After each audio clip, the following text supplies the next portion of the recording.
Hello everyone and welcome to Wonderboy's Collectibles, where I complain about figures in hopes of saving you some of your hard-earned cash.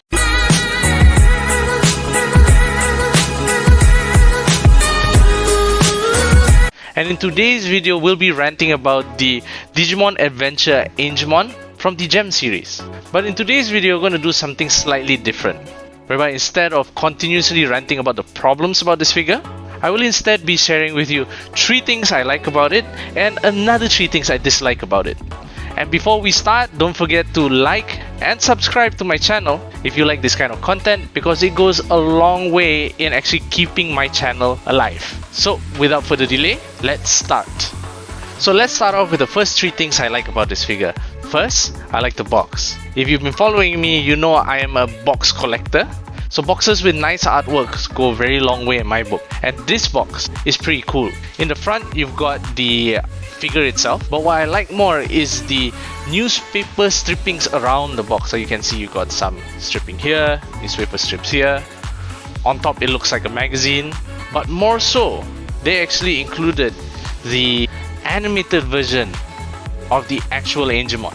So props to them for the effort they put in this box. It's a really nice box and also equally nice to be displayed. The second thing I absolutely liked about this figure is the overall sculpt and paint application. As you can see, all the metal parts are actually painted to perfection. It looks like it is actually a metal helmet and a gold shoulder pad. On top of that, the hair is beautifully painted. You can see the fadings happening and it looks exactly like the animation. They even took time to carefully craft the shawl, and as you can see, even the edges fade perfectly. Looking through the entire figure, I didn't see any paint smudges, and in fact, it's a bit hard to see, but if you can see on certain parts like the foot here and the thighs, it actually has a very mild shiny finish to it, which I absolutely adore. But the main pull of this figure is definitely the wings. Now as you can see, the sculpt is so good, it actually looks like actual feathers. And to be very honest, they could have done this very simply and just have painted it white, but they went all the way to paint the edges just like a feather of a real bird, you know, whereby the older parts of the feather, which is the edges, are normally a bit darker. And I'm really happy they actually went out of the way, because just looking at the feathers, it looks so real. Now for those of you that would like to see a bit more about the figure, I'm going to spend a bit of time just going around it to show you the detail.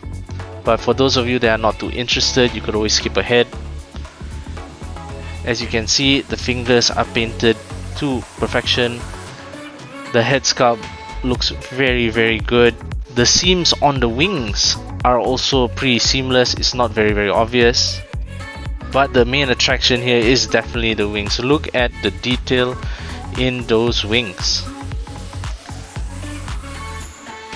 The staff is also painted very nicely. All his accessories are painted and have very good detail, as you can see here. Now we're moving over to the back. Apologies for the camera, it seems to be focusing and unfocusing at the same time, so I have to manually focus it. But as you can see, it looks really good.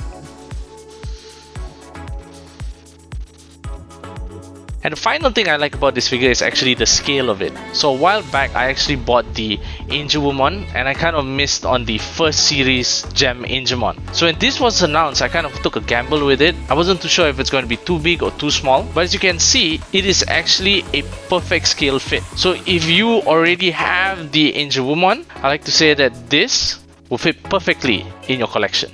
Now for the things I dislike. The first thing I dislike about this figure is the actual choice of materials they used.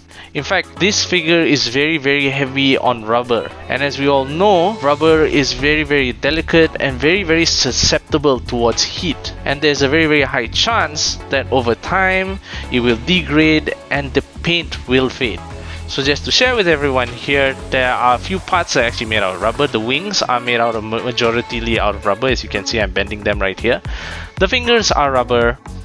The hair is rubber. But ironically, the scarf is made out of plastic, and there are certain portions of the wings that are made out of plastic. Like normally it's the top part here that is made out of plastic, but the rest is rubber. So if you do still choose to take this figure, please take care of where you place it. Now the next thing I wasn't too fond about is the actual pose. I can see where they were trying to get at with the pose by trying to show off the wings, but because he was in such a crunch position, as you can see I move here, you totally miss out on the detail that is on the body, and in fact the hair covers up everything. So I did wish they probably gave him a less dynamic pose maybe, so we could see his entire body. Finally, the last thing I'm not too happy about is the actual base. I really did wish they continued this rocky finish all the way to the bottom here.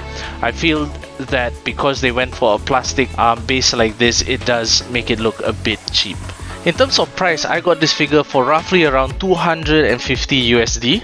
And yes, to some that may be a bit on the high side, especially for a gem figure, noting the scale and also materials used, and the fact that ultimately this is not a resin figure. But having said that, I like to say that they absolutely nailed the sculpt and overall paint app. It looks gorgeous. And with that ends my quick review of this figure. But before you go, don't forget to like this video and subscribe to my channel if you like to see more videos like this. So with that, thank you for watching and good luck collecting.